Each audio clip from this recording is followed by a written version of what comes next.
Pokemon Ruby and Pokemon Sapphire were a huge step forward for the Pokemon franchise when they were released. They added better graphics, Pokemon abilities, double battles, Pokemon contests, new HMs, the list is endless.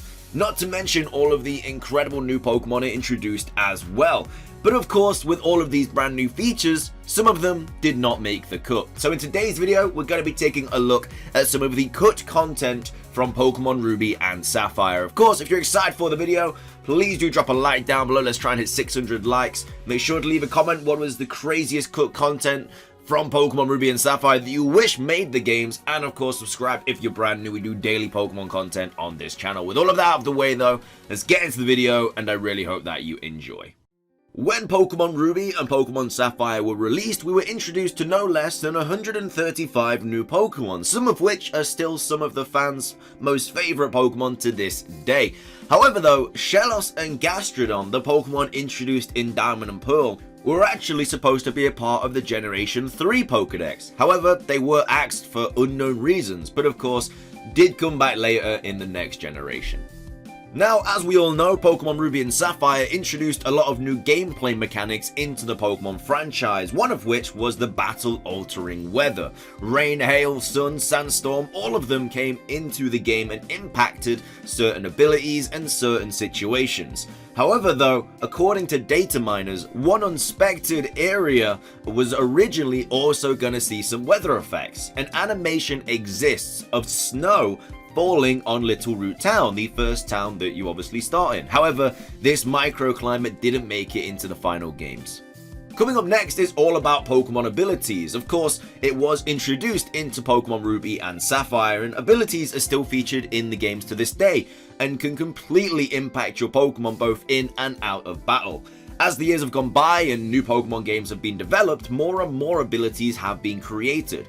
We may take this for granted because the fact is that not every Pokemon was originally going to have an ability in Pokemon Ruby and Sapphire. Data exists that suggests no special ability was going to be an option for some Pokemon. If they went through with this, some Pokemon may have not had an ability today. Next up is the Pokemon Rolls. Now, Rolls is of course one of the first Pokemon you can catch in Pokemon Ruby and Sapphire. It's a very strong Pokemon and of course evolves all the way up to God of War. However though, originally it seems that Rolls was going to be a late game capture. It was initially included near the end of the Hoenn Pokedex, a sure sign that it was going to appear late on in the action. Thank goodness it was brought forward though, because it has definitely helped me a lot of the times when I used to go up against Brawly.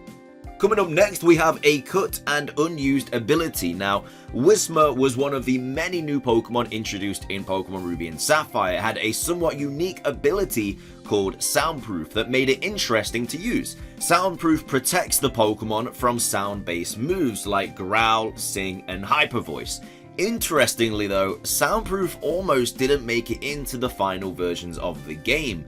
Its place was taken by Cacophony, I don't even know, but it's basically an ability with a different name but basically the same effects. However, at some point in the development process, this ability was axed and Soundproof made the cut. Coming up next, we have an early Archie and Maxi encounter. Now, the big bosses of Pokemon Ruby and Sapphire are Maxi and Archie, the leaders of Team Magma and Team Aqua. While Teams Aqua and Magma are present in the game pretty much from the outset, the player doesn't battle Maxi or Archie until they reach Mount Chimney, just before taking on Flannery and earning the 4th gym badge. Originally though, a battle was programmed to take place earlier than this. I'm not really too sure where this battle was going to take place, but Maxi and Archie's Pokemon would have been at level 17, not level 24 like they are at Mount Chimney. Coming up next, we have some more cut weather content. So, you know earlier that I spoke about Little Root Town and it was the site of an unused snow effect in Pokemon Ruby and Sapphire? Well, it turns out this sleepy settlement originally had another weather option too. Lots of images from the original cut of the games show Little Root Town being cloaked in a dense fog. This weather would undoubtedly have had an in-battle effect. Reduced accuracy, maybe, something like that, but it's unclear whether fog was originally going to appear anywhere other than Little Root Town. But of course it did also just like Gastrodon and Shellos, make its way into Pokemon Diamond and Pokemon Pearl, which was why the HMD fog was created. Next up, it's all about the bike, and it is more tricks that we could have done on the Acro bike. Now, ever since Pokemon Red and Blue, the bike has been an integral part of all Pokemon games, allowing us to move faster than obviously walking or running. The bike mechanic in Ruby and Sapphire was notable though, because it gave you two different bikes to choose from. The Mac bike, which obviously gave you extra speed and allowed you to traverse through places such as Sky Pillar, and then the Acro bike, you could do tricks. You could do bunny hops on your back wheel, travel on super thin rails, or even do wheelies. However though, there was actually an animation which allowed you to bunny hop on the front wheel too, but this never actually made the game for whatever reason. Next up for today's video, we have the Time Capsule feature. A lot of Pokemon Gold, Silver, and Crystal players will remember the Time Capsule. It was a Game Boy to Game Boy trading mechanism that allowed you to bring Pokemon from Red, Pokemon Blue, and Pokemon Yellow into Pokemon Gold, Silver, and Crystal. Before Poke Transfer or Poke Bank were a thing, this was the only way to complete cross-generational trades. Originally though, Pokemon Ruby and Sapphire were going to include a Time Capsule feature too. However, this idea was abandoned during the design process, a decision that infamously annoyed fans because it basically meant that our Pokemon in Red, Blue, Yellow, Gold, Silver, and Crystal was stuck there forever with no way of getting them into the Generation 3 games. Another feature that was cut in Pokemon Ruby and Sapphire and later introduced into Pokemon Diamond and Pokemon Pearl were wild double battles. Now of course, double battles were another of the many game mechanics that were introduced into Pokemon Ruby and Sapphire. At the time though, it was one of the most revolutionary things that the Pokemon franchise had ever done.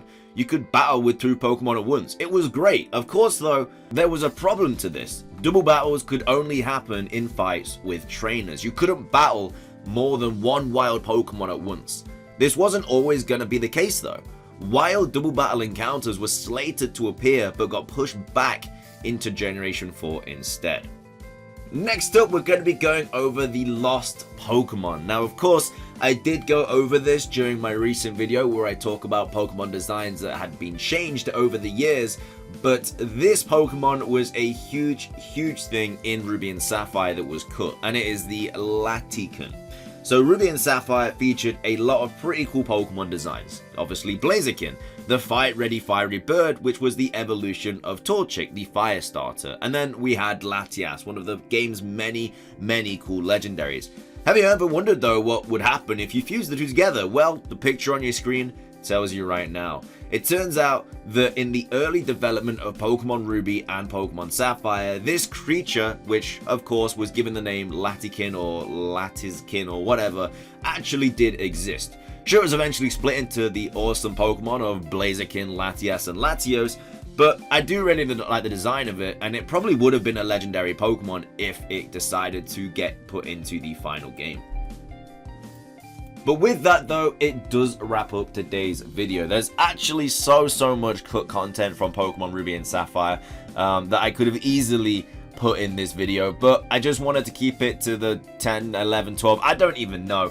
If you want to see more, I'm probably going to do a cut content for third games as well, such as Yellow, Crystal, and Emerald. I'll include a lot of them in the Emerald one if you guys want to see that. But if you did enjoy today's video, please do consider hitting that like button down below. It really does help out. Let's try and hit 600 likes. Make sure to drop a comment down below as well. What content that was cut would you have loved to seen in the final games? I would have loved to have seen the wild duel battles be an actual thing in Ruby and Sapphire, but it's not like we ever lost it because it did come back in Diamond and Pearl. Make sure to subscribe though if you're brand new. I'm making this series going over all the different games. Already done Red and Blue, Gold and Silver, Ruby and Sapphire today. We'll be working on Diamond and Pearl next. So thank you so much for the support on this series. I really do appreciate it. And then that's everything from me. Have a fantastic rest of your day, and I shall see you next time. So until then, peace.